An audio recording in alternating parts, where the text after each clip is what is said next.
क्या आपकी भी तोंद निकल आई है? बड़ी परेशानी महसूस हो रही है? क्या थोड़ा सा भी आगे की ओर झुकने में तकलीफ होती है?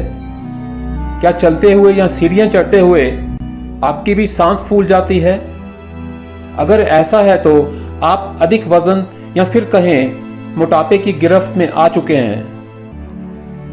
आपको जानकर हैरानगी होगी कि मोटापा कई शारीरिक समस्याओं का कारण बनता है, इसलिए इसे जल्दी नियंत्रित करना बहुत जरूरी हो जाता है।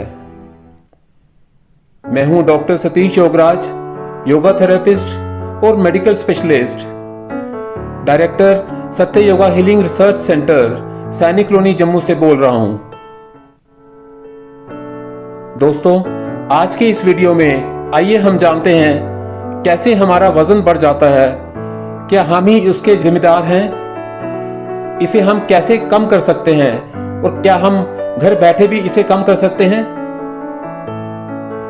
वजन बढ़ने का मुख्य कारण कैलोरी इंटेक और कैलोरी बर्न के बीच असंतुलन है। जब हम खाने पीने में अधिक कैलोरी की मात्रा लेते हैं और उन कैलोरीज को व्यायाम या दैनिक गतिविधियों के माध्यम से पर्याप्त रूप से खर्च नहीं करते, तो अतिरिक्त कैलोरीज शरीर में फैट्स के रूप में जमा हो जाती हैं। जीवन शैली के कारक भी महत्वपूर्ण हैं। आज के समय में ज्यादा कैलोरी वाले खाद्य पदार्थों का अत्यधिक सेवन, जैसे जंक फूड, मिठाई और सॉफ्ट ड्रिंक्स, वजन बढ़ाने में बहुत योगदान करते हैं। शारीरिक एक्टिविटी की कमी, जैसे ज्यादा बैठने का काम करना या व्यायाम ना करना, भी वजन बढ़ने के प्रमुख कारण है। तनाव और मानसिक स्वास्थ्य भी वजन पर गहरा असर डालते हैं। तनाव के दौरान कुछ लोग अधिक खाते हैं, विशेष रूप से अनहेल्दी फूड आइटम्स। नींद की कमी भी वजन बढ़ने में योगदान करती है, क्योंकि ये भूख को नियंत्रित करने वाले हार्मोन्स पर असर डालती है। इनके अलावा कई अन्य कारण भी वजन बढ़ाते हैं। हमारे जीन्स भी कुछ लोगों में बहुत ज्यादा भूमिका निभाते हैं। कुछ लोगों में स्वाभाविक रूप से वजन बढ़ने की प्रवृत्ति होती है। हार्मोन्स इम्बैलेंस, जैसे थायराइड हार्मोन की कमी या हाइपोथायराइडिज्म, भी वजन बढ़ने का आम कारण होता है। आजकल लोग अपनी जिंदगी में इतने बिजी हो चुके हैं कि खुद के शरीर को फिट रखने के लिए भी समय नहीं निकाल पाते हैं। अगर आप लोगों से पूछेंगे कि आपको सुबह जल्दी उठना पसंद है फिर रात को देर तक जागना, तो ज्यादातर जवान लोगों का यही कहना है कि उन्हें सुबह जल्दी उठना पसंद नहीं है। लोग रात में देर तक जागते हैं और फिर समय की कमी की वजह से सुबह उठकर जल्दीबाजी में बिना एक्सरसाइज और ब्रेकफास्ट किए ही ऑफिस से काम पर निकल पड़ते हैं।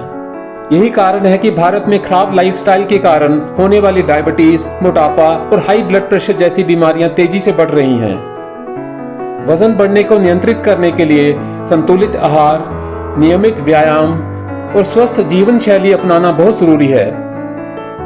अगर किसी व्यक्ति को मोटापा या पेट की चर्बी कम करनी है तो सबसे पहले उसे अपनी दिनचर्या में सुधार करना होगा। ऐसा इसलिए क्योंकि अगर आपकी दिनचर्या ही सही नहीं होगी तो आपको योग और एक्सरसाइज का कोई लाभ नहीं मिल सकता। National centre for biotechnology information की वेबसाइट पर प्रकाशित एक शोध के अनुसार पेट की चर्बी कम करने के योगासनों का नियमित अभ्यास बहुत फायदेमंद है। ये न सिर्फ मोटापा कम करता है बल्कि इससे होने वाली बीमारियों और शारीरिक समस्याओं के जोखिम को भी कम करता है। नियमित रूप से किए जाने वाले ये योगासन आपको पेट की जिद्दी चर्बी से छुटकारा पाने में मदद करते हैं। इसके साथ ही आपकी मांसपेशियों और अंगों का पोषण और मजबूती प्रदान करते हैं।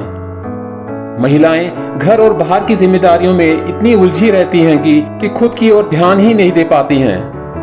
ऐसे में बढ़ती उम्र के साथ हार्मोनल बदलाव के कारण वजन बढ़ने लगता है। खासतौर पर पेट के आसपास चर्बी बढ़ने लगती है। लेकिन महिलाएं समय की कमी के चलते एक्सरसाइज और योग करने से बचती रहती हैं। ऐसी महिलाओं के लिए भी आज हम कुछ योग आसन लेकर आए हैं। मेरे दोस्तों, एक सफल जीवन और शांति और संतुष्टि से भरा जीवन जीने के लिए आपको स्वस्थ रहना बहुत जरूरी है।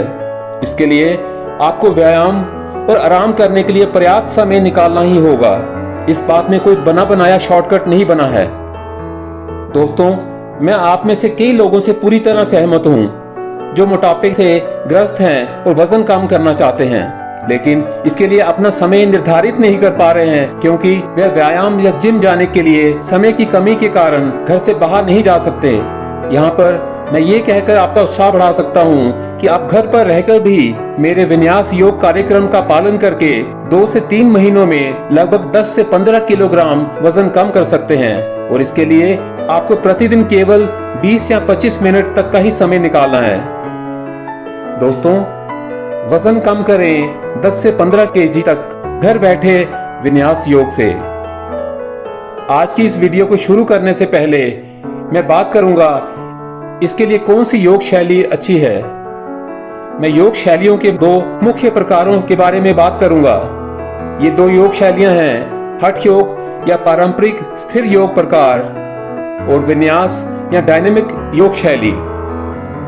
हठ योग में एक समय में एक मुद्रा पर ध्यान केंद्रित करना होता है और इनमें योगासनों के बीच में रुकना और आराम करना जरूरी होता है। विन्यास योग हठ योग के विपरीत है। विन्यास योग को फ्लो योग भी कहा जाता है। इसमें एक योगा पोज दूसरे पोज में बड़ी स्मूथनेस और आसानी से परिवर्तित होता है। विन्यास योग आपके स्वास्थ्य के लिए बहुत अच्छा है। ये ना केवल आपको एक्टिव रखता है बल्कि स्ट्रेस को भी कम करता है। ये कई फिटनेस लेवल्स के लिए इफेक्टिव है और हार्ट हेल्थ में भी सुधार करता है। आज ये योग की सबसे लोकप्रिय शैलियों में एक है। ये एक ब्रॉड क्लासिफिकेशन है जिसमें अष्टांग और पावर योग सहित कई अलग अलग प्रकार के योग शामिल हैं। अब बात करते हैं इन दोनों योग शैलियों में प्रमुख अंतर क्या है। सामान्य योग मुद्राओं और गतिशील या डायनेमिक योग मुद्राओं के बीच मुख्य अंतर उन्हें एग्जीक्यूट करने और उनके करने के उद्देश्य में है। पहला अंतर है योग की एग्जीक्यूशन। सामान्य योग मुद्राएं, इन्हें अक्सर स्थिर या पारंपरिक योग मुद्राएं कहा जाता है। इनमें पूर्ण स्थिति को एक निश्चित अवधि के लिए रखा जाता है जिससे अभ्यासकर्ता को शरीर की अलाइनमेंट, सांस और स्ट्रेच को गहरा करने पर ज्यादा ध्यान केंद्रित करना होता है। उदाहरणों में अक्सर बताए गए योगा पोजेस या मुद्राएं शामिल हैं। डायनेमिक योग मुद्राएं, इनमें अभ्यासकर्ता एक योगा पोज से दूसरे पोज में निरंतर गति और फ्लो से शिफ्ट होता है और इसमें अक्सर सांस के साथ तालमेल बिठाना जरूरी होता है। विन्यास या अष्टांग योग जैसी प्रथाओं में देखे जाने वाले इस शैली में परिवर्तन और मूवमेंट्स की स्मूथनेस पर जोर दिया जाता है। उदाहरणों में सूर्य नमस्कार और विन्यास योग शामिल हैं। दूसरा मुख्य अंतर है योग का उद्देश्य।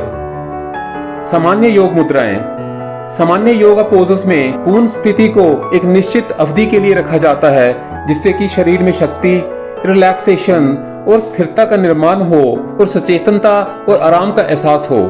इससे प्रत्येक मुद्रा की गहराई और उसके फायदों को देखा और महसूस किया जा सकता है। डायनेमिक योग मुद्राएं, इनमें हृदय संबंधी फिटनेस बनाने, शरीर के अंगों में आपस में कोऑर्डिनेशन बढ़ाने और योगा पोजेस की मूवमेंट्स में लयबद्ध फ्लो बनाए रखने पर ध्यान केंद्रित किया जाता है। डायनेमिक तरीके से योग करने से अक्सर शरीर में ज्यादा ऊर्जा और गर्मी पैदा होती है, सहन शक्ति बढ़ती है और अधिक एरोबिक कसरत होती है। सामान्य योग मुद्राओं और डायनेमिक योग मुद्राओं के बीच तीसरा अंतर है सांस लेने की प्रक्रिया। सामान्य योग मुद्राएं, इनमें विश्राम और ध्यान को बढ़ाने के लिए अक्सर उज्जयी सांस जैसे विशिष्ट तकनीकों का उपयोग करते हुए गहरी धीमी सांस लेने पर जोर दिया जाता है। डायनेमिक योग मुद्राएं, योग के इस तरीके में सांस को योग की गति के साथ कोऑर्डिनेट करके आमतौर पर सांस के लेने छोड़ने के पैटर्न का पालन करना होता है जो एक पोज से दूसरे पोज में जाने की मूवमेंट के बीच स्मूथनेस और फ्लो बनाता है। योग की इन दोनों शैलियों में अगला अंतर है योग करने की तीव्रता। सामान्य योग मुद्राएं, इन योगासनों को करने की तीव्रता कम होती है और ये धीरे से किए जाते हैं। प्रत्येक मुद्रा की सटीकता और गहराई पर ध्यान केंद्रित करना होता है जिससे पहली बार योग करने वालों को ज्यादा आसानी रहती है और शरीर को रिस्टोर करना ज्यादा आसान होता है। डायनेमिक योग मुद्राएं, इन योगासनों को करने में निरंतर फ्लो और गति के कारण ये अधिक तीव्र और शारीरिक रूप से थोड़ी कठिन होती हैं, पर इनमें शरीर की अक्सर अधिक जोरदार कसरत होती है। दोनों शैलियों के अपने लाभ हैं और अभ्यासकर्ता के लक्ष्यों और प्राथमिकताओं के आधार पर ये एक दूसरे के फायदों को अच्छे तरीके से पूरा कर सकती हैं। जब हम वजन घटाने और पेट की चर्बी कम करने के लिए योग का उपयोग करने की बात करते हैं तो हम आमतौर पर विन्यास या डायनेमिक योग के बारे में ही बात करते हैं। तो दोस्तों, इस वीडियो में मैं स्थिर योग मुद्राओं की अलग अलग कॉम्बिनेशंस के बारे में बात करूंगा और इस बात पर जोर दूंगा कि कैसे हम उन्हें डायनेमिक तरीके से उपयोग कर सकते हैं ताकि अपना वजन कम करने और पेट की चर्बी कम करने का एरोबिक लाभ प्राप्त कर सकें। वजन घटाने के लिए डायनेमिक या विन्यास योग आमतौर पर अधिक इफेक्टिव और असरदार हैं। मैं यहाँ पर इसके कुछ और वैज्ञानिक कारण बताऊंगा। विन्यास, अष्टांग और पावर योग जैसी डायनेमिक योग शैलियों में निरंतर मूवमेंट्स और गति शामिल होती है जो हृदय गति को बढ़ाती है और स्थिर मुद्राओं की तुलना में समग्र कैलोरी बर्न को बढ़ाती है। इनमें फ्लो पूर्ण सीक्वेंस और तेज गति एरोबिक व्यायाम की तरह होती है जो वजन घटाने के लिए बहुत इफेक्टिव होती है। हृदय संबंधी लाभ। डायनेमिक योग हृदय संबंधी कसरत प्रदान करता है जिससे हृदय स्वास्थ्य और सहन शक्ति में सुधार होता है। डायनेमिक अभ्यास के दौरान बढ़ी हुई हृदय गति अधिक कैलोरी और फैट बर्न करने में मदद करती है जिससे वजन घटाने में अधिक योगदान मिलता है। मांसपेशियों की सक्रियता। जबकि स्थिर मुद्राएं भी ताकत बनाती हैं, डायनेमिक योग अक्सर एक साथ कई मांसपेशियों के समूहों को सक्रिय करता है। मुद्राओं के बीच फ्लो के लिए कोऑर्डिनेशन और स्थिरता की आवश्यकता होती है जिससे मांसपेशियों की टोन और मेटाबॉलिज्म को बढ़ावा मिलता है। मेटाबॉलिज्म को बढ़ावा। डायनेमिक योग में तीव्रता और निरंतर गति से व्यायाम के बाद भी मेटाबॉलिज्म की दर बढ़ी रहती है जिसका अर्थ है कि आपका शरीर कसरत के बाद भी कैलोरी बर्न जारी रखता है। फ्लेक्सिबिलिटी और ताकत। डायनेमिक योग न केवल कैलोरी बर्न करने में मदद करता है बल्कि फ्लेक्सिबिलिटी भी बढ़ाता है और मांसपेशियों की ताकत बनाता है। ये समग्र दृष्टिकोण सुनिश्चित करता है और वजन घटाने के साथ साथ मांसपेशियों की टोन और शरीर की होलिस्टिक फिटनेस में भी वृद्धि होती है। विभिन्न योग मुद्राओं की कॉम्बिनेशंस और मोटिवेशन। डायनेमिक योग सीक्वेंस में विभिन्न योग मुद्राओं की कॉम्बिनेशंस वर्कआउट को अधिक आकर्षक और आनंददायक बनाती है जिससे फिटनेस रूटीन का लंबे समय तक पालन करने में हम मोटिवेटेड रहते हैं जो निरंतर वजन घटाने के लिए बहुत जरूरी होता है। संक्षेप में, प्रभावी वजन घटाने के लिए डायनेमिक योग आमतौर पर अपने उच्च कैलोरी बर्न, हृदय संबंधी लाभ, मांसपेशियों की एक्टिव एंगेजमेंट और मेटाबॉलिज्म को बढ़ावा देने के कारण अधिक इफेक्टिव होता है। हालांकि डायनेमिक और स्थिर योग दोनों को मिलाकर एक संतुलित दृष्टिकोण बनाया जा सकता है जिससे होलिस्टिक फिटनेस और सेहत सुनिश्चित होती है। दोस्तों, सत्र शुरू करने से पहले मैं आपको योग करने की मूल बातें शॉर्ट में बता दूं। योगासन हमेशा शुरुआती स्थिति से शुरू किए जाते हैं। इस शुरुआती स्थिति में शरीर योगा मैट पर पेट ऊपर या नीचे की स्थिति में होता है या शरीर घुटनों या पैरों पर खड़ा होता है। किसी भी योगा पोज को करने के लिए रीढ़ की हड्डी को आगे, पीछे या बगल की ओर झुकाया जाता है। योग करते समय सांस लेने का पैटर्न अगर फॉलो ना किया जाए तो इससे आपको योगासन का भरपूर लाभ नहीं मिलेगा। किसी भी योगा सेशन में सही सांस के बिना आसनों के लाभ को पाना संभव नहीं है। ऐसा इसलिए क्योंकि ये हमें आसनों को सही तरीके से करने में मदद करता है और हमारी प्राण शक्ति को बढ़ाता है। योग मुद्राओं के दौरान सांस लेना आपकी रीढ़ या मेरुदंड की स्थिति पर निर्भर करता है। जब रीढ़ की हड्डी सीधी होती है तो इसे सेंटर में कहा जाता है। जब रीढ़ की हड्डी सेंटर से हटती है या आगे पीछे या बगल की ओर झुकती है तो सांस लेने का पैटर्न भी बदलना होता है। जब मेरुदंड सीधा होता है तो हमेशा सांस को अंदर लें।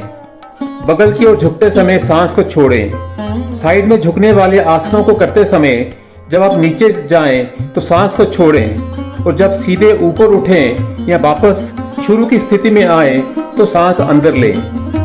आगे की ओर झुकते समय सांस को छोड़ें। जब आप सामने की तरफ झुकने वाले आसन करें तो झुकते समय अपनी सांस को बाहर निकालें। वहीं जब आप ऊपर उठें या वापस शुरू की स्थिति में आए तो सांस अंदर लें। पीठ को पीछे की ओर झुकाते समय सांस को अंदर लें। अगर आप पीछे की तरफ झुकने वाले आसन कर रहे हैं तो पीछे झुकते समय सांस लेनी है और सीधे होते समय यानी वापस आते समय सांस छोड़नी है। जो लोग हाइपरटेंशन या हार्ट रोगों से पीड़ित हैं, उन्हें अभ्यास के दौरान सांस रोकने का प्रयास नहीं करना चाहिए। दोस्तों, वजन घटाने के लिए डायनेमिक योगासन का अभ्यास करते समय कुछ सावधानियों का निश्चित रूप से ध्यान रखें। अपनी मांसपेशियों और जोड़ों को डायनेमिक योगा व्यायाम के लिए तैयार करने के लिए हमेशा उचित वार्म अप से शुरुआत करें। चोटों से बचने के लिए सही मुद्रा और अलाइनमेंट सुनिश्चित करें।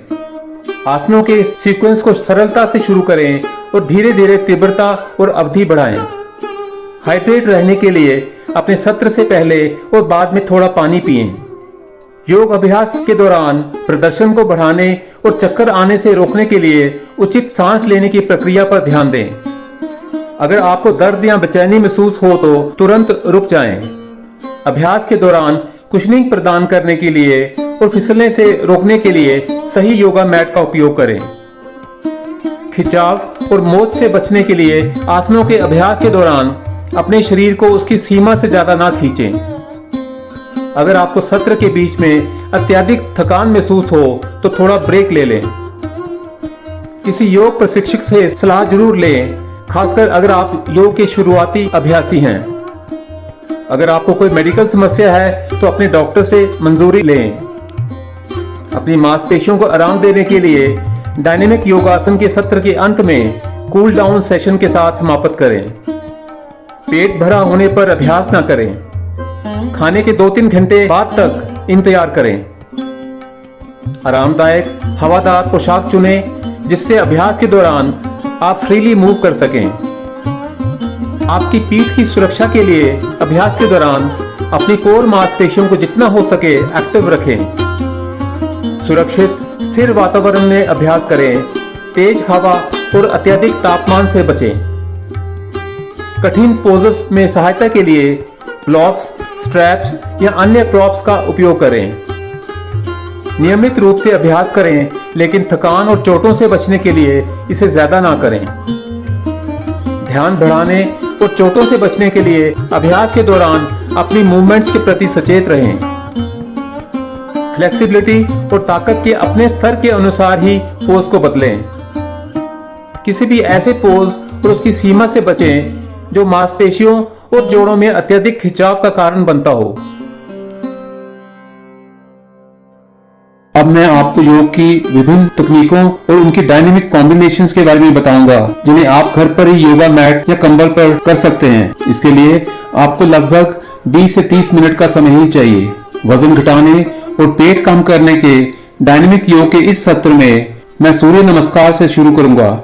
उसके बाद ताड़ासन, तिर्यक ताड़ासन, ताड़ासन, पादहस्तासन, हस्त उत्तानासन, ताड़ासन के विन्यास फ्लो सीक्वेंस को करूंगा और आखिर में भ्रमण आसन, मर्जरी बिटल आसन से बाल आसन का डायनेमिक सीक्वेंस करते हुए इस सत्र को खत्म करूंगा।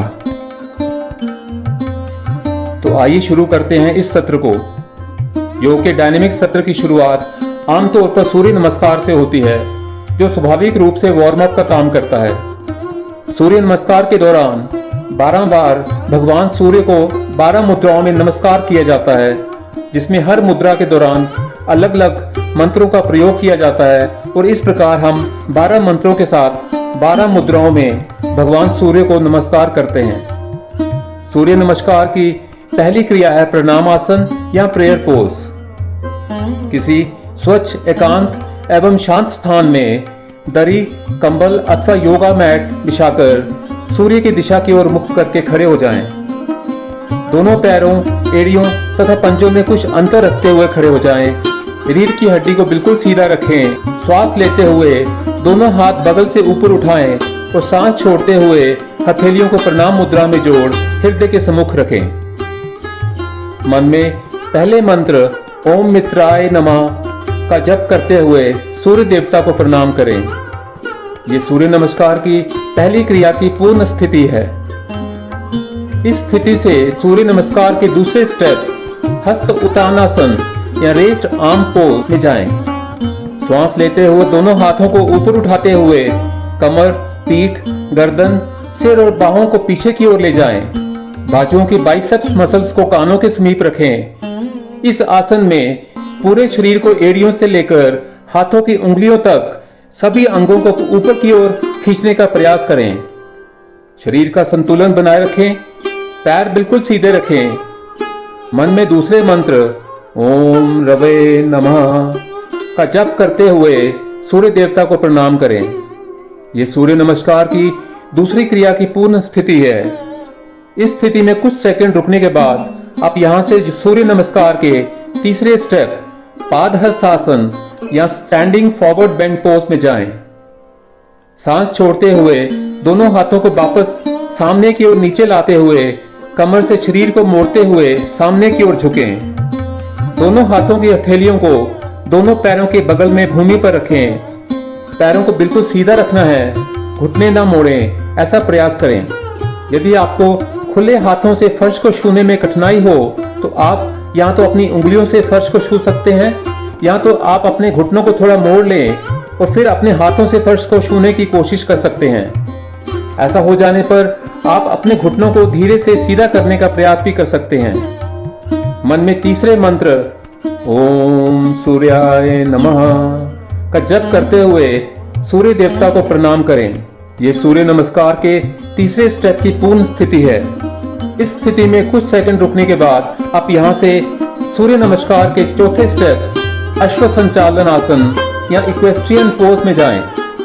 धीरे से सांस लेते हुए दोनों हाथों को भूमि पर ही लगाए रखें और बाएं पैर को पीछे की ओर जितना संभव हो ले जाएं। दायां घुटना दोनों हाथों के मध्य में रहे।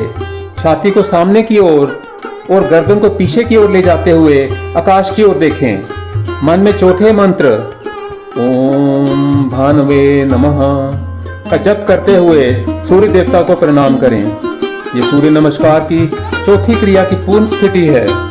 इस स्थिति में कुछ सेकंड रुकने के बाद आप यहां से सूर्य नमस्कार के पांचवें स्टेप चतुरंग दंडासन, स्टिक पोज या प्लैंक पोज में जाएं। इस पोज को करने के लिए एक गहरी सांस लें और धीरे से सांस छोड़ते हुए दाएं पैर को भी पीछे की ओर ले जाएं और अपनी पीठ को सीधा करें। अपने कंधों, कोहनी और कलाइयों पर ध्यान केंद्रित करें और उन्हें फर्श के परपेंडिकुलर रखें। हाथों पर जोर देते हुए कुछ सेकंड इसी स्थिति में रहें। मन में पांचवें मंत्र ओम खगाय नमः का जप करते हुए सूर्य देवता को प्रणाम करें। सूर्य नमस्कार के वेरिएशन में चतुरंग दंडासन की जगह पर्वतासन या पर्वत मुद्रा को किया जाता है। इसे करने के लिए आप चौथे स्टेप अश्व संचालन से पांचवें स्टेप अधोमुख शवासन, पर्वतासन या माउंटेन पोज में जाएं। सांस को छोड़ते हुए दोनों हथेलियों को भूमि पर रखते हुए तथा दोनों हाथों को सीधा करते हुए दाएं पैर को भी पीछे की ओर ले जाएं। दोनों पैरों को परस्पर मिलाते हुए कमर के भाग को ऊपर उठाकर गर्दन व सिर को नीचे की ओर ले जाते हुए पर्वत के समान आकृति बनाएं। सिर को दोनों भुजाओं के बीच में रखें। शरीर का पूरा भार दोनों पंजों और हथेलियों पर आने दें। मन में पांचवें मंत्र ओम खगाय नमः का जप करते हुए सूर्य देवता को प्रणाम करें। यह सूर्य नमस्कार की पांचवी क्रिया की पूर्ण स्थिति है। चतुरंग दंडासन या पर्वतासन की पूर्ण स्थिति में कुछ सेकंड रुकने के बाद आप यहां से सूर्य नमस्कार के छठे स्टेप अष्टांग नमस्कार में जाएं। इसे अंग्रेजी में सैल्यूट विद 8 पार्ट्स भी कहा जाता है। पहले पूरा सांस भर लें और फिर सांस को छोड़ते हुए आराम से दोनों घुटने जमीन पर लाएं।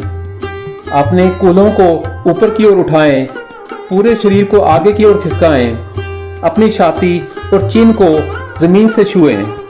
इस स्थिति में दोनों हाथ, दोनों पैर, दोनों घुटने, छाती और ठुड्डी, शरीर के ये 8 अंग जमीन को छूते हैं। इस स्थिति में मन में छठे मंत्र ओम पूष्णे नमः का जप करते हुए सूर्य देवता को प्रणाम करें। अष्टांग नमस्कार की पूर्ण स्थिति में कुछ सेकंड रुकने के बाद आप यहां से सूर्य नमस्कार के 7वें स्टेप भुजंगासन या कोबरा पोज में जाएं।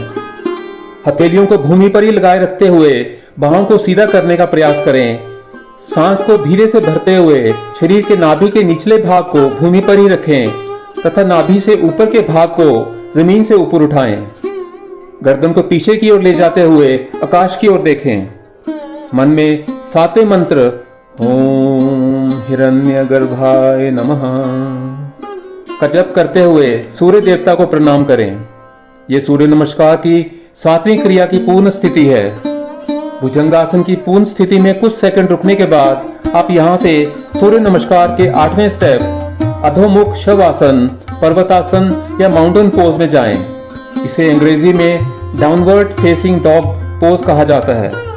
यह स्थिति सूर्य नमस्कार की दूसरी वेरिएशन के 5वें स्टेप के समान ही है। इस तरह पुनः माउंटेन पोज की स्थिति में आकर मन में 8वें मंत्र ओम मरीचे नमः का जप करते हुए सूर्य देवता को प्रणाम करें। अधोमुख शवासन या पर्वतासन की पूर्ण स्थिति में कुछ सेकंड रुकने के बाद आप यहां से सूर्य नमस्कार के 9वें स्टेप अश्व संचालन या इक्वेस्ट्रियन पोज में आ जाएं। हथेलियों को भूमि पर लगाए रखें। सांस लेते हुए बाएं पैर को घुटने से मोड़कर सामने लाते हुए दोनों हाथों के बीच में रखें। दाएं पैर को यथासंभव और पीछे ले जाएं। नजर को सामने की ओर रखें। ये स्टेप चौथे स्टेप के समान ही है। उसमें बाएं पैर को पीछे ले जाते हैं, जबकि 9वें स्टेप में दाएं पैर को पीछे की ओर ले जाते हैं। मन में 9वें मंत्र ओम आदित्याय नमः का जप करते हुए सूर्य देवता को प्रणाम करें। ये सूर्य नमस्कार की 9वीं क्रिया की पूर्ण स्थिति है। अश्व संचालन की पूर्ण स्थिति में कुछ सेकंड रुकने के बाद आप यहां से सूर्य नमस्कार के 10वें स्टेप पादहस्तासन या स्टैंडिंग फॉरवर्ड पोज में आ जाएं। सांस को छोड़ते हुए और दोनों हथेलियों को भूमि पर ही रखते हुए दाएं पैर को भी आगे लाकर बाएं पैर के साथ रखें। सूर्य नमस्कार के तीसरे स्टेप की तरह ही सिर को घुटनों से स्पर्श करने का प्रयास करें। दोनों घुटने बिल्कुल सीधे रखें।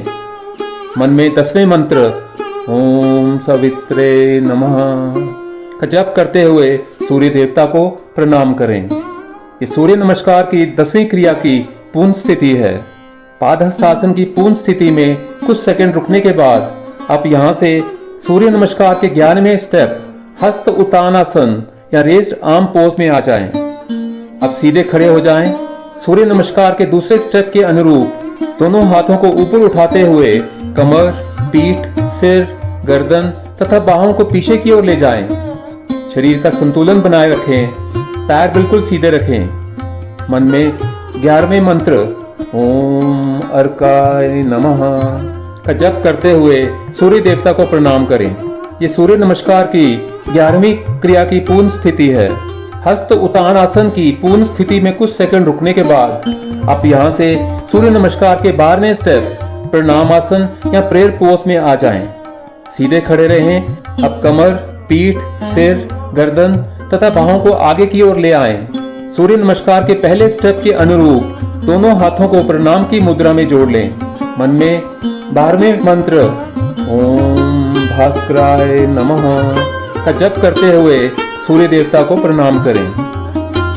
सूर्य नमस्कार के 12वें स्टेप्स के अभ्यास के पश्चात कुछ क्षण शवासन में विश्राम कर पुनः इसे दोहरा सकते हैं। दोस्तों, आप पूछेंगे कि प्रभावी वजन घटाने के लिए कितने सूर्य नमस्कार किए जाने चाहिए। खैर, ये इसके नियमित करने पर भी निर्भर करता है। यदि आप इस दिनचर्या में नए हैं तो धीरे धीरे शुरू करें। 2 से 3 सेट से शुरू करें और जैसे जैसे आपकी सहन शक्ति में सुधार होता है तो धीरे धीरे बढ़ाएं। सूर्य नमस्कार का एक सेट लगभग 13.9 कैलोरीज बर्न करता है। इसलिए प्रतिदिन सूर्य नमस्कार के 12 सेट करने से आपको समय के साथ एक दिन में लगभग 416 कैलोरीज बर्न करने में मदद मिल सकती है, जो आपके वजन घटाने के लक्ष्यों की दिशा में एक महत्वपूर्ण कदम है। वजन घटाने और पेट कम करने के डायनेमिक योग के इस सत्र में अगला सीक्वेंस है ताड़ासन से तिर्यक ताड़ासन, फिर ताड़ासन, पादहस्त आसन और उतान पादासन की कॉम्बिनेशन का विनायस फ्लो सीक्वेंस। इस डायनेमिक सीक्वेंस में हम ताड़ासन के पोज से साइड में झुकने के पोज तिर्यक ताड़ासन में जाते हैं। इसके 5 से 10 चक्र करने के बाद आगे को झुकने के पोज पादहस्तासन में जाते हैं, जिसके बाद हम उतान पदासन के 3 से 5 चक्र ऑल्टरनेट करते हैं। आइए इस डायनेमिक सीक्वेंस में पहले ताड़ासन से शुरुआत करते हैं। सबसे पहले सीधे खड़े हो जाएं और अपनी टांगों, कमर व गर्दन को सीधा रखें। अब हथेलियों की उंगलियों को आपस में फंसाते हुए सिर के ऊपर ले जाएं और गहरी सांस भरते हुए पूरे शरीर को ऊपर की ओर खींचें। हथेलियां आसमान की दिशा में होनी चाहिए। बैलेंस रखते हुए एड़ियों को धीरे से ऊपर उठा लें। पूरे शरीर का संतुलन पंजों पर रहना चाहिए। इस दौरान पंजों से लेकर ऊपर हाथों तक खिंचाव महसूस करें। इस तरह के कम से कम 3 से 5 चक्र दोहराएं। ताड़ासन के बाद तिर्यक ताड़ासन में जाते हैं। तिर्यक ताड़ासन को झूलते ताड़ वृक्ष की मुद्रा कहते हैं। तिर्यक ताड़ासन एक बुनियादी खड़ी मुद्रा है जो साइड स्ट्रेच के साथ ताड़ासन का एक रूपांतर है। ये नाम संस्कृत शब्द तिर्यक से आता है, जिसका अर्थ है तिरछा या झूलना। अंग्रेजी में इसे स्वेइंग पाम ट्री पोज या स्टैंडिंग साइड बेंड पोज के नाम से जाना जाता है। ताड़ासन की स्थिति से हाथों को आपस में फंसाकर और भुजाओं को ऊपर खींचते हुए अपने कूल्हों पर पहले बाईं और फिर दाईं ओर झुकने का प्रयास करें। झुकने से पहले गहरी सांस लें और जब आप बाईं और दाईं ओर झुकें तो धीरे धीरे सांस छोड़ें। इसे 3 से 5 चक्रों में दोहराएं। तिर्यक ताड़ासन के बाद वापस ताड़ासन की स्थिति में आ जाएं। इस स्थिति से हम पादहस्त आसन की मुद्रा में जाएंगे। पादहस्त आसन 2 शब्दों का योग पद यानी पैर और हस्त यानी हाथों के योग से बना है।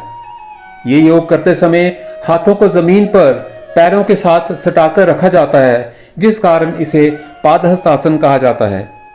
ताड़ासन की स्थिति में कुछ सामान्य सांस लेकर हाथों को खोलते हुए एक लंबा सांस लें और फिर सांस को छोड़ते हुए आगे की ओर झुकें और दोनों हथेलियों को पैरों के पास जमीन के साथ सटाने की कोशिश करें। साथ ही अपने माथे को घुटनों के साथ लगाने का प्रयास करें। यदि आप अपने सपाट हाथों से फर्श को छूने में कठिनाई महसूस करें तो आप या तो अपनी उंगलियों से फर्श को छू सकते हैं या तो आप अपने घुटनों को थोड़ा मोड़ लें और फिर अपने हाथों से फर्श को छूने की कोशिश करें। ऐसा हो जाने पर आप अपने घुटनों को सीधा करने का प्रयास भी कर सकते हैं। इस पूर्ण अवस्था में सांस को रोककर रखें। ध्यान रहे कि कमर से नीचे का हिस्सा मुड़ना नहीं चाहिए। कुछ सेकंड इसी मुद्रा में रहें और फिर सांस लेते हुए ऊपर उठें और हाथों को ऊपर ले जाते हुए हस्त उतानासन की मुद्रा में जाएं। हस्त उतानासन या रेस्ड आर्म पोज में हम सांस लेते हुए दोनों हाथों को ऊपर उठाते हैं और फिर कमर, पीठ, गर्दन, सिर और बाहों को पीछे की ओर ले जाते हैं। इस स्थिति में बाजुओं की बाइसेप्स को कानों के समीप रखना होता है। इस आसन में हम पूरे शरीर को एड़ियों से लेकर हाथों की उंगलियों तक सभी अंगों को ऊपर की ओर खींचने का प्रयास करते हैं। इसके बाद फिर सांस छोड़ते हुए पादहस्त आसन की मुद्रा में आगे की ओर झुकें। हस्त उतानासन से पादहस्त आसन की मुद्रा और फिर हस्त उतानासन, इस क्रम को करीब 3 से 4 बार दोहराएं। इसके बाद पुनः ताड़ासन की मुद्रा में आ जाएं और अपने हाथों को बगल में रखकर आराम से खड़े रहें। इस पूरे डायनेमिक सीक्वेंस ताड़ासन से तिर्यक ताड़ासन, पादहस्त आसन और फिर उतान पदासन विनायस फ्लो को हम 2 से 3 बार अपनी क्षमता के हिसाब से कर सकते हैं। इस पूरे क्रम के बाद हमें 1 मिनट के लिए विश्राम करना होता है। वजन घटाने और पेट काम करने के डायनेमिक योग के इस सत्र में आखिर में हम भ्रमण आसन या टेबल टॉप, मर्जरी विटिल आसन या चक्र वकासन से व्याघ्रासन और फिर बाल आसन का डायनेमिक सीक्वेंस करेंगे। योगासनों के इस डायनेमिक क्रम में आप baseline transitional table top pose या भ्रमण आसन से शुरुआत करते हैं। इस मुद्रा से मर्जरी आसन और बिटिल आसन की कॉम्बिनेशन में शिफ्ट होते हैं, जिन्हें आप 5 से 7 बार दोहराकर फिर टेबल टॉप पोजीशन में आते हैं और यहाँ से बाल मुद्रा में जाते हैं। इसके बाद आप फिर से वही क्रम दोहराते हैं। मर्जरी बिटिल आसन 2 आसनों को मिलाकर बनता है, मर्जरी आसन और बिटिल आसन। ये नाम संस्कृत के शब्द मार्जरी से आया है, जिसका अर्थ है बिल्ली, बिटिला जिसका अर्थ है गाय, और आसन जिसका अर्थ है मुद्रा या आसन। अंग्रेजी में इसे कैट काउ पोज के नाम से जाना जाता है। तो आइए शुरू करते हैं टेबल टॉप पोजीशन या नीलिंग पोजीशन से। इस स्थिति में हम अपने दोनों हाथों और दोनों घुटनों पर होते हैं। कूल्हे सीधे घुटनों के ऊपर हों। दोनों तरफ की जांघें, घुटने, पिंडलियां, टखने और पैर एक दूसरे से कूल्हों के बराबर की दूरी पर हों। पैर की उंगलियां पीछे की ओर सीधी हों। कंधों को कोहनी और कलाई के ऊपर रखें। हाथ और भुजाएं कंधे की दूरी पर हों। नजर को हाथों के सामने कुछ इंच आगे ले आएं, ताकि गर्दन लंबी हो और रीढ़ की हड्डी के साथ एक सीध में हो। रीढ़ की हड्डी को लंबा करने की कोशिश करें। अब गाय की मुद्रा में जाने के लिए अपनी रीढ़ की हड्डी को अंदर की तरफ मोड़ें। पेट को चटाई की ओर रखें, जबकि अपनी पीठ को नीचे की ओर झुकाएं। गाय की मुद्रा में टेल बोन को अंदर की ओर उठाया जाता है, जबकि सिर आसमान की तरफ होता है। इस स्थिति में गहरे सांस लें। कैट पोज में जाने के लिए रीढ़ की हड्डी को छत की ओर मोड़ें, ठोडी को छाती की ओर खींचें और टेल बोन को छत की ओर खींचें। इस स्थिति में सांस को बाहर छोड़ें। प्रत्येक सांस को अंदर लेने और बाहर छोड़ने के साथ बिल्ली मुद्रा और गाय मुद्रा के बीच के फ्लो में रहें, जिससे एक आसान तरल मूवमेंट सुनिश्चित हो सके। सांस पर ध्यान केंद्रित करें और प्रत्येक गतिविधि को अपनी सांस के साथ कोऑर्डिनेट करना सुनिश्चित करें। काउ पोज और कैट पोज के इस क्रम को 5 से 7 बार दोहराएं। मर्जरी आसन, बिटिल आसन करने के बाद अब व्याघ्रासन करने के लिए फिर से टेबल टॉप पोजीशन में आ जाएं। एक लंबा सांस लें और सांस को छोड़ते हुए दाएं घुटने को शरीर के नीचे लाएं और सिर को घुटने की ओर नीचे करें, ताकि नाक या मस्तक और घुटना परस्पर छू जाएं। अब सांस अंदर लेते हुए अपने दाहिने पैर को पीछे की ओर बढ़ाएं और फिर घुटने से मोड़ें, जिससे आपके पैर का तलवा ऊपर की ओर हो। फिर सांस को छोड़ते हुए दाएं घुटने को शरीर के नीचे लाएं और सिर को घुटने की ओर नीचे करें, ताकि नाक या मस्तक और घुटना परस्पर छू जाएं। इस पूरे चक्र को अपनी क्षमता को देखते हुए 3 से 5 या इससे ज्यादा बार दोहरा सकते हैं। अब इस क्रिया को बाईं टांग से भी दोहराएं। सांस को छोड़ते हुए बाएं घुटने को शरीर के नीचे लाएं और सिर को घुटने की ओर नीचे करें, ताकि नाक या मस्तक और घुटना परस्पर छू जाएं। अब सांस अंदर लेते हुए अपने बाएं पैर को पीछे की ओर बढ़ाएं और फिर घुटने से मोड़ें, ताकि आपके पैर का तलवा ऊपर की ओर हो। फिर सांस को छोड़ते हुए बाएं घुटने को शरीर के नीचे लाएं और सिर को घुटने की ओर नीचे करें, ताकि नाक या मस्तक और घुटना परस्पर छू जाएं। बाईं ओर भी इस चक्र को अपनी क्षमता को देखते हुए 3 से 5 या इससे ज्यादा बार दोहरा सकते हैं। व्याघ्रासन के 3 से 5 चक्र करने के बाद टेबल टॉप पोजीशन में आ जाएं और बालासन करने के लिए तैयार हो जाएं। बालासन या चाइल्ड पोज योग विज्ञान का विशेष आसन है। बाल शब्द संस्कृत भाषा का एक शब्द है, जिसका अर्थ बच्चा होता है, जबकि आसन का अर्थ है बैठना। इस तरह इन दोनों शब्दों का सामूहिक अर्थ है बच्चे की तरह बैठने वाला आसन। बाल आसन करने के लिए टेबल टॉप पोजीशन से वज्रासन मुद्रा में आ जाएं। इसके बाद सांस लेते हुए अपने दोनों हाथों को ऊपर ले जाएं और फिर सांस छोड़ते हुए आगे की तरफ झुकें। दोनों हाथों को फर्श की तरफ ले जाएं। अपनी क्षमता को देखते हुए दोनों हाथों को फर्श की तरफ ले जाने के क्रम को तब तक जारी रखें जब तक आपकी हथेलियां जमीन को ना छू जाएं। दोनों कंधों को फर्श से छुआने की कोशिश करें। पेट को दोनों जांघों के बीच ले आएं।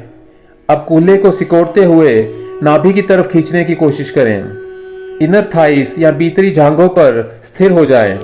सिर को गर्दन के थोड़ा पीछे से उठाने की कोशिश करें। टेल बोन को पेल्विस की तरफ खींचने की कोशिश करें।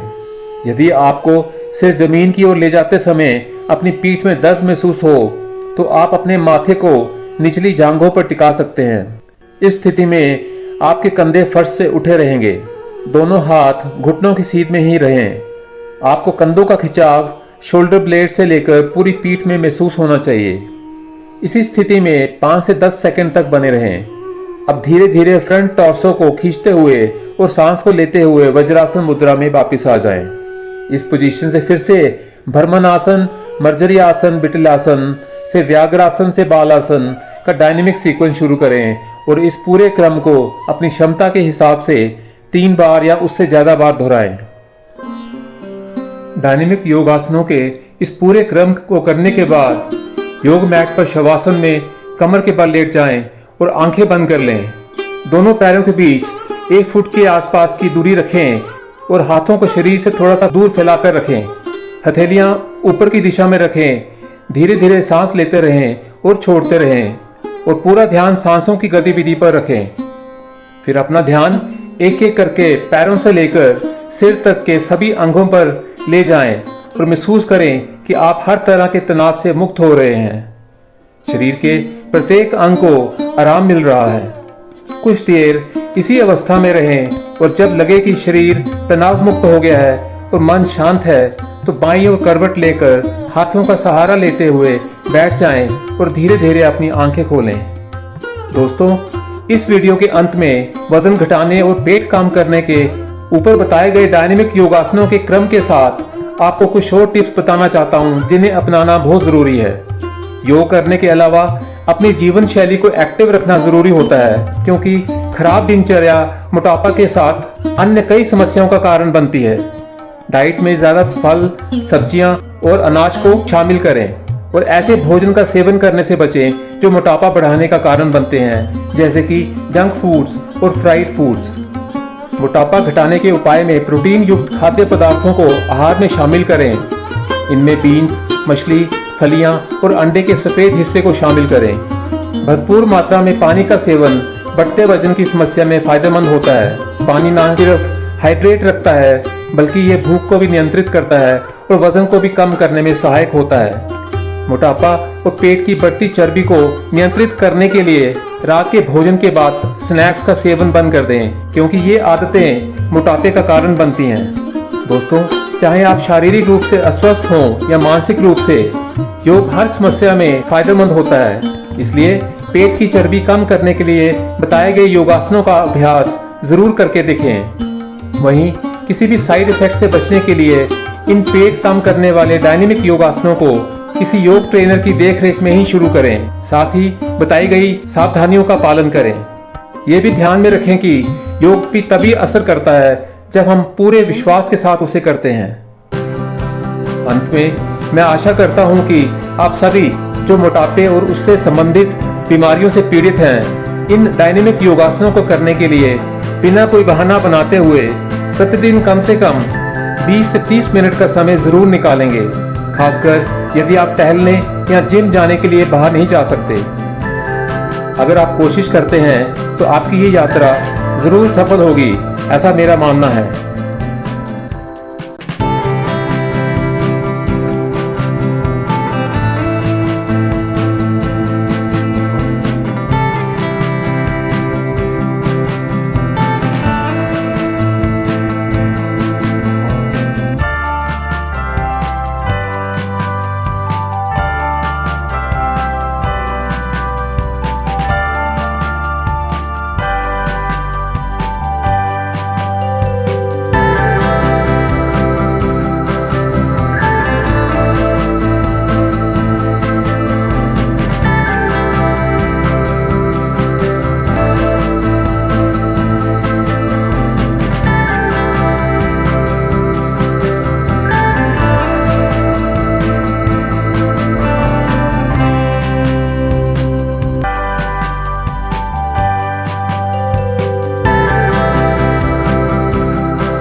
धन्यवाद मेरे प्रिय दोस्तों।